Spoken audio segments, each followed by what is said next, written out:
The first sound was not the wind, nor the distant hope of a Christmas bell, but a scream. It was thin, high, and broke like a wire snapping under too much strain. As winter tightened its grip on the valley, the sound came again, carried ragged on the frozen air. Another sound joined it, the dull slap of fists striking flesh and the coarse laughter of men who believed themselves untouchable. Snow muffled much in the valley, but it could not muffle cruelty. Arthur had been sharpening a blade when the sound reached him. He froze mid-draw, steel held still against a wet stone, listening. For months, he had lived alone in his ranch house, tucked against the slope with nothing but his own breath and the crack of pine for company. His life was pared down to meat, fire, and silence. But that scream tore through his walls and into his marrow. He pushed the knife aside, a scar on his jaw tightening with emotion, and rose. He was halfway to the door when a frantic pounding rattled it, too light to be a man's fists. Arthur swung it open, and a child all but fell inside. A Chinese girl, maybe 10 at most, her face flushed raw from the cold, her hair tangled with snowmelt. Her small hands clutched at his coat like claws. "They're beating her," she gasped, her chest hitching with sobs. "My mama." "They're hurting her, of course she's Chinese." Her words caught on her own fear, then came tumbling out in a rush. "You got to save her. You got to marry her, so they stop. Please." For a long moment, Arthur only looked at her.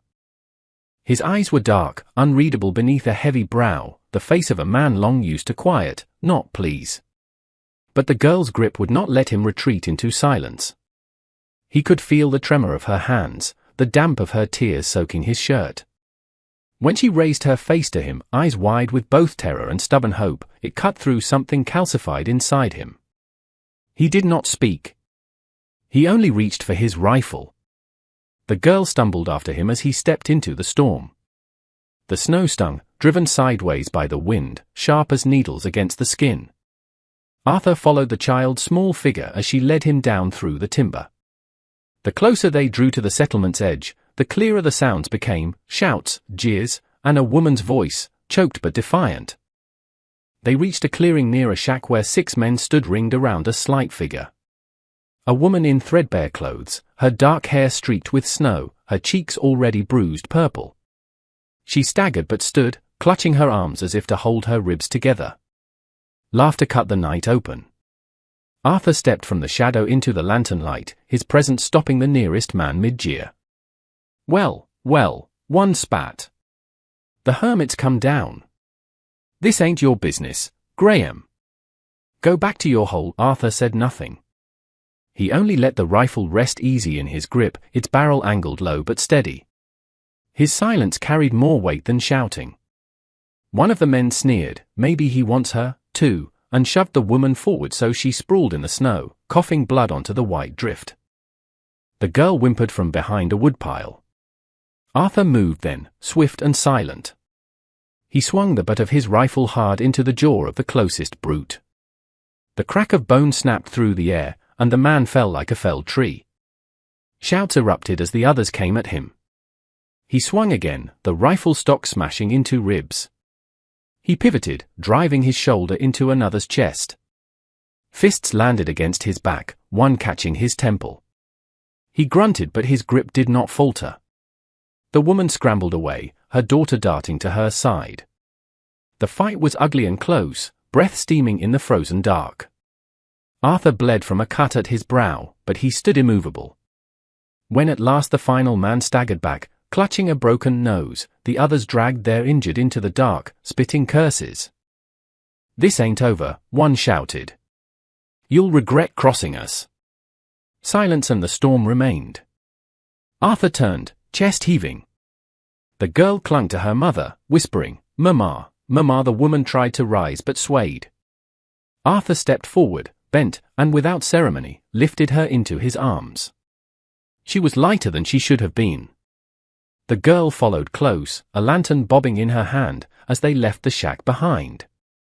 Arthur's boots pressed a new trail into the drifts, leading up and away toward the mountains where his ranch waited. He felt the flutter of the woman's pulse against his neck and heard her soft murmur in a language he did not know. When the cabin's outline finally loomed through the snow, the girl gave a small cry of relief. Arthur pushed the door wide, and warmth spilled from the banked fire inside. He laid the woman gently on the bedstead, pulling coarse blankets over her.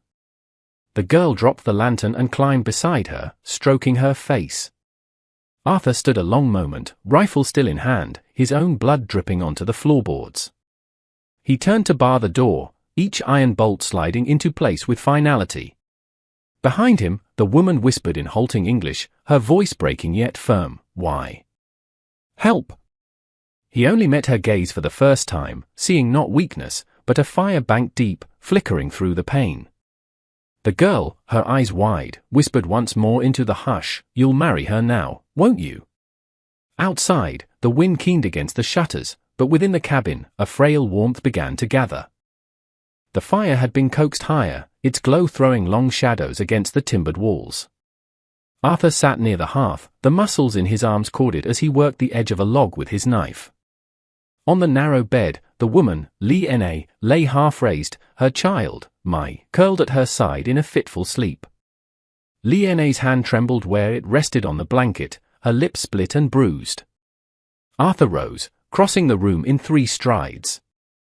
He set a tin cup on the small table and filled it with hot water from a pot near the fire. He crushed dried herbs between his fingers, letting them fall into the steaming liquid, their scent sharp and earthy. Without a word, he placed it near her hand. She startled at his closeness, dark eyes lifting to his. Slowly, she wrapped her fingers around the cup, sipping the warm liquid and wincing as it touched the cuts in her mouth. Yet she drank because he had offered. Arthur returned to the fire, his face turned toward the flames. The silence was no longer the empty quiet of solitude, but the tentative quiet of strangers forced together. After a time, she spoke, her voice faint but clear. "My name is Lena." Arthur did not answer at once. He leaned forward, feeding a stick to the flames. At last, he said, his own voice rough with disuse, "Arthur." The sound of their names hung in the air, soft but binding. Mai stirred, murmuring in her sleep, and Lena smoothed her daughter's hair, her lips moving in a quiet lullaby. The melody was unlike anything Arthur had heard before, low and lilting, carrying both sorrow and sweetness. He felt the tune thread through him, awakening corners of memory he thought long buried. When the song ended, Lena's gaze drifted to him. "You saved us." He shook his head once. "Men like that don't stop easy. They'll come again." Her jaw tightened. "Then we should go." The suggestion cut into him sharper than he expected. He had lived for years without the weight of others, yet the thought of them stepping back into that storm, back toward a world waiting to break them, filled him with a profound unease. He looked at Mai asleep, then at Lena, her face marred but her gaze steady. He said only, "Not tonight." She studied him for a long breath, and something unspoken passed between them, an acknowledgement, perhaps, or the first glimmer of reluctant trust. Morning brought a grey light filtering through frost-glazed panes.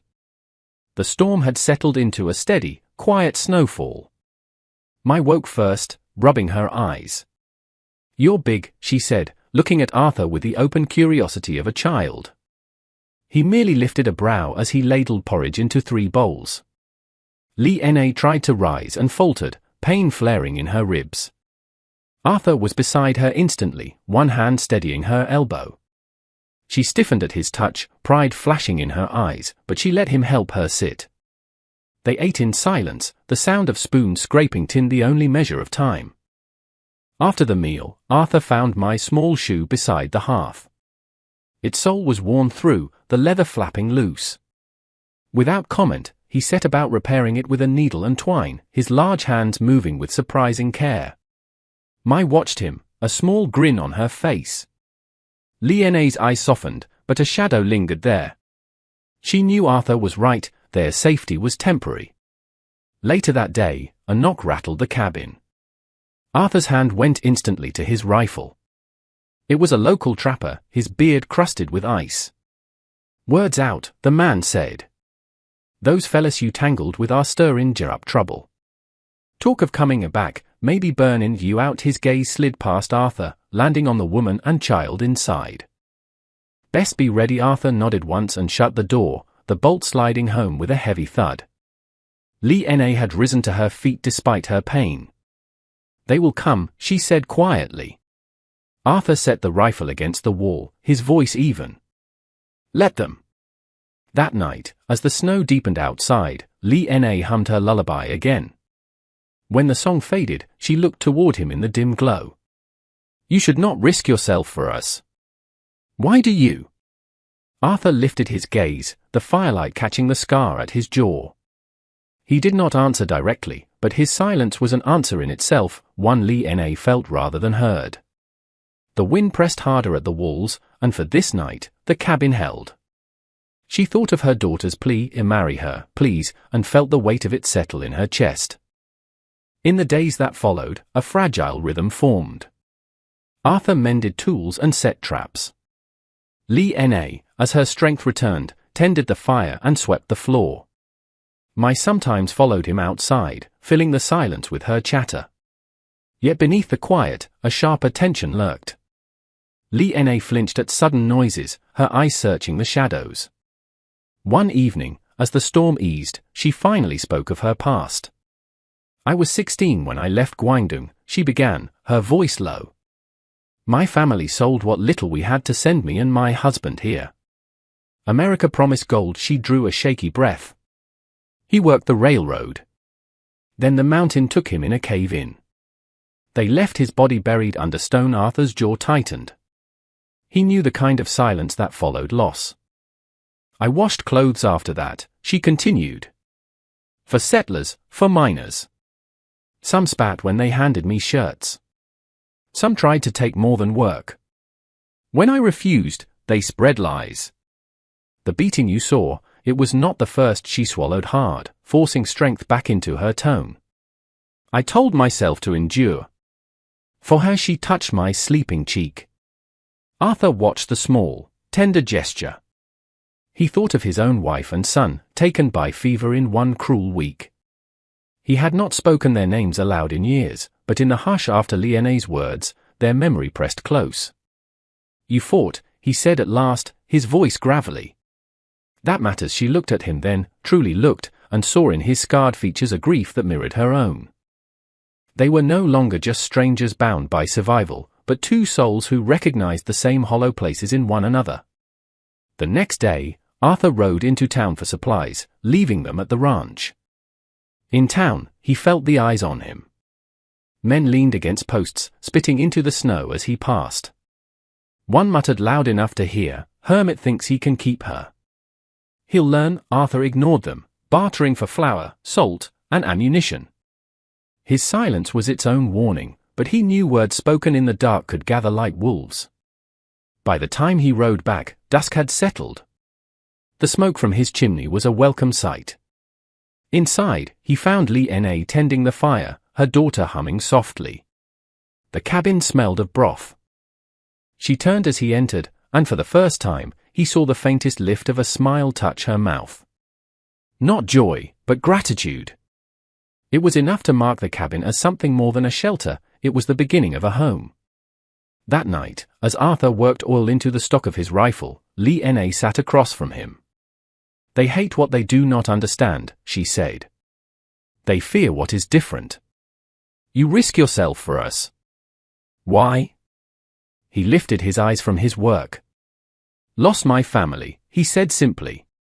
"I know what it is to stand alone." Her breath caught at the plainness of it. No grand speech, just the truth. She nodded, and in that nod, something inside her yielded, a piece of her burden loosening. But peace was brief. The following afternoon, two riders thundered past on the ridge. "Enjoy your China, woman, Graham," one shouted down. "You'll pay for stealin's what ain't yours." They spurred their horses and vanished. Lena stood in the doorway, Mai clutching her skirts. Arthur looked from them to the ridge. It was not a matter of if they would come, but when. He began his preparations, securing shutters, checking the axes, and stacking wood higher against the walls. He moved with the quiet efficiency of a man who had lived through an ambush before. A few days later, the trapper returned. "They're gathering," he said bluntly. "Heard 'em in town." Talk of march-ins up here. Some want fire, some want blood. I'd say you've got a day, maybe 2 inch. He tipped his hat and rode off, his words hanging heavy in the winter air. That night, the lullaby Lee Na hummed trembled on her lips. When she finished, Arthur looked at her. You should know, he said, his voice low. Once they come, there won't be any turning back. Her throat tightened. Then we fight. The words surprised her even as she spoke them, but once free, they steadied her spine. Snow began to fall again, and in the distance, the wind carried the faint sound of voices.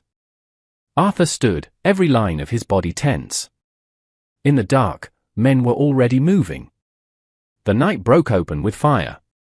Torches flared against the dark, their orange light flickering across snowdrifts. The sound of a dozen men carried up the slope, boots crunching, voices rough with drink and hate. Inside, Arthur rose, rifle in hand, his face set in stone. Lee Na froze, pressed to her skirts. He gave them one look, then unbolted the door and stepped outside. Graham, the leader called, his hat pulled low. You've gone soft, hidden a China woman in your bed. Best hand her over, for we burn you out. Arthur's silence was its own kind of weapon, heavier than any curse. From the doorway, Lee Na appeared, her shawl pulled close, her eyes alight with a quiet fire. The leader sneered, raising his torch. See? She don't belong here. Give her back to us, and maybe we let you live. Arthur's voice cut through the wind, low and gravelly. No. The single word cracked the night like a shot. Rage erupted. A man surged forward, and Arthur fired. The rifle's crack split the storm, and the man's torch fell hissing into the snow. Chaos followed. Men roared and charged. Arthur dropped his rifle, swinging the butt into one man's jaw, then pivoting to slam his shoulder into another. Snow churned under boots, blood-speckled white drifts. From the doorway, Lee Na watched with fierce resolve.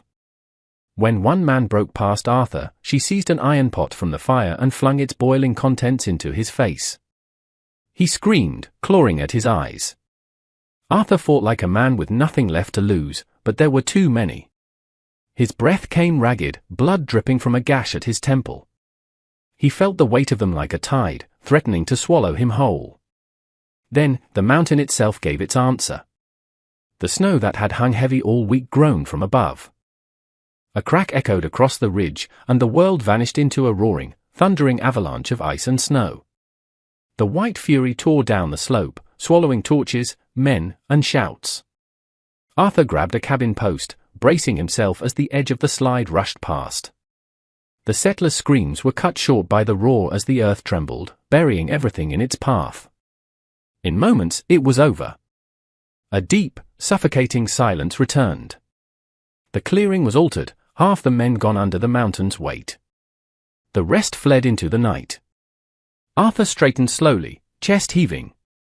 He was blooded and torn, but he still stood.